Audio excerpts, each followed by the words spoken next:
Spring. Chris Robinson joining us this morning from TJM Institutional Services to talk currencies and treasuries. Chris, good morning to you. Talk to me when you opened up your platform this morning, logged in. We were talking indices, kind of limited in terms of conviction. You see anything that's got you excited here this morning?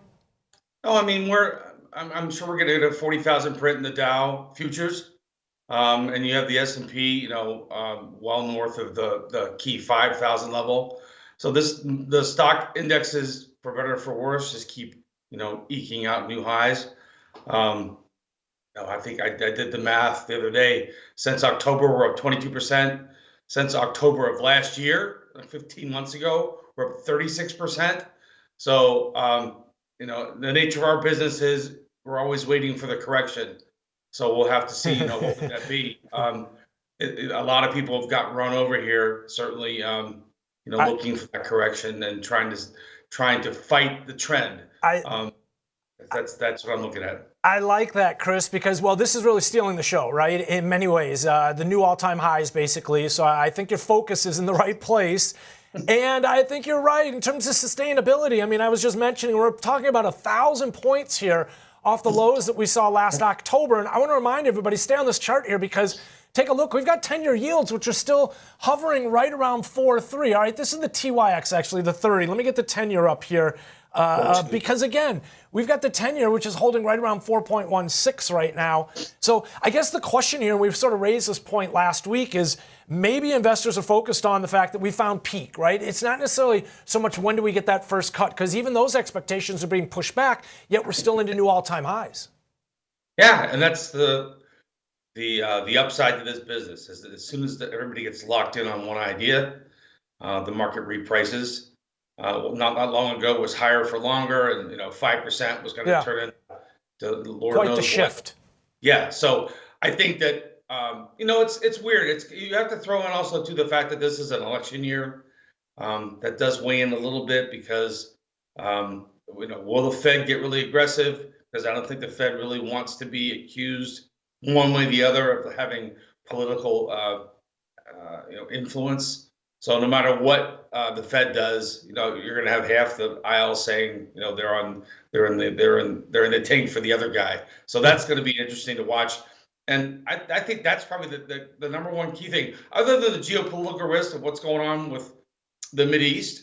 And I think if crude oil stays below $80, we may be in kind of the most dreaded type of trade, which is a grinding higher market and kind of a trading range, which those are very, very hard to trade. Bulls don't get paid, bears don't get paid. Everybody has to sit and wait. And a market, a trade where even the liars lose money, as I like to say. Yeah, Chris, absolutely.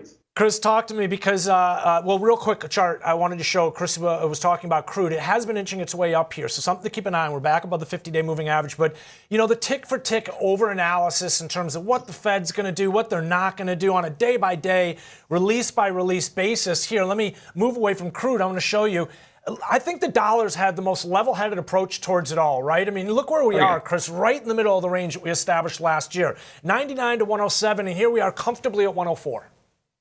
104, which if you take the break, for better or for worse, we talk about these retracements and how often they impact a lot of markets. If you dig deep into them, and what am I talking about retracements? Well, you'll have a high and a low, and then we'll retrace, we'll pull back, and lo and behold, this 104 area, what is that? It's a 62% retracement.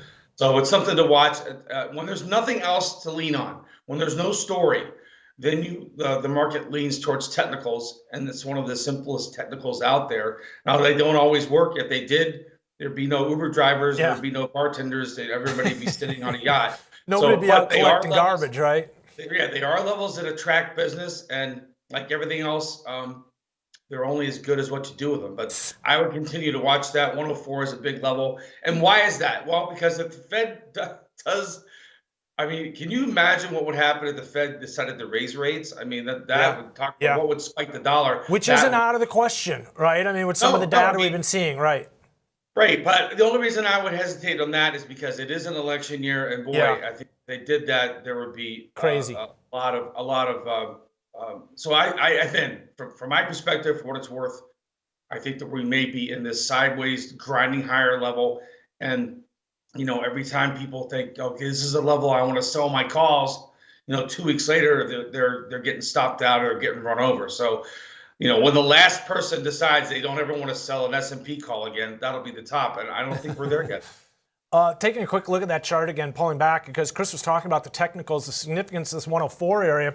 You can see it's an area where back in, we're talking 2015, talking 2017, a retest of after the pandemic. I mean, this 104 area has been the middle of a range for a while now, so it's not surprising to see that we found comfort here. Talk to us, Chris, couple thoughts here on some of the other foreign currencies, the yen, you've got the British pound, the euro currency. I mean, there's been some pushback on some of the expectations there, cuts in terms of Europe, hikes in terms of Japan. Hikes in terms of Japan, and also the cuts in China. People, forget about it. 2 weeks ago, I mean, when China made that announcement that they were going to, backstop their existing real estate portfolio, that put a big spike in everything. We had a spike in crude oil. You had a spike in, believe it or not, you had the spike in grains. I mean, that is a big what if moving ahead. China demand, China's availability to get credit, I think is something to continue to watch. And it is impacting the yen. I mean, that's a key level. And we're looking at it right here. Yeah, you and I have talked about that before, that if the yen was to take out I think it's 66, 65 level, and that would be 35-year lows.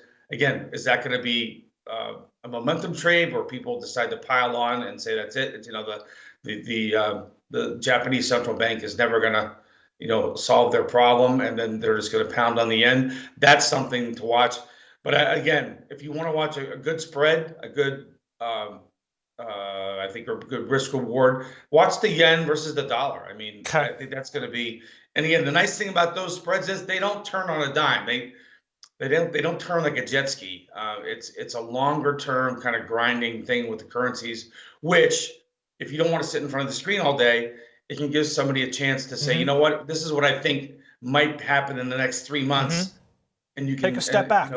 Take a step back and look, and especially, I guess there's two different type of viewers out there. There are the guys that are trading tick for tick, and there are people who are like, you know what, I want to have something on for the next 3 or 4 months. Yeah, I think those are good long-term things to look at if you're looking for a trade idea. And I don't care if you're a bull or a bear, you've got to watch those spreads. The best traders in the business all watch spreads. And if you interviewed a lot of people from Warren Buffett to Paul Tudor Jones, they are watching the spreads. Chris, I'd imagine in your decades of experience of trading and watching traders for that matter, you would probably be a bit more supportive of that latter of the two, right? The tick for tick versus that longer term approach towards trading. Yeah, I mean, there's a million ways to skin a cat, but at the end of the day, if you don't want to sit in front of the screen all day, and you want to trade less and less, and say, okay, this is what I think I want to be in a position on for the next week or two. Yeah, those types of spreads can be more attractive as opposed to if you want to sit there all day and say, okay, this is my buy level, this is my sell level. It's just something to look at. I'm a big believer, and any time that I've in my years that I've either worked with a new trader or brought somebody on board and to train them, we always start with looking at the spreads, and that is such a huge ball playing field. There's spreads out there on everything from the cash market to the futures market to the inner futures markets. And why is that? Well, because if you have a spread, you have a natural, you're long one, short the other.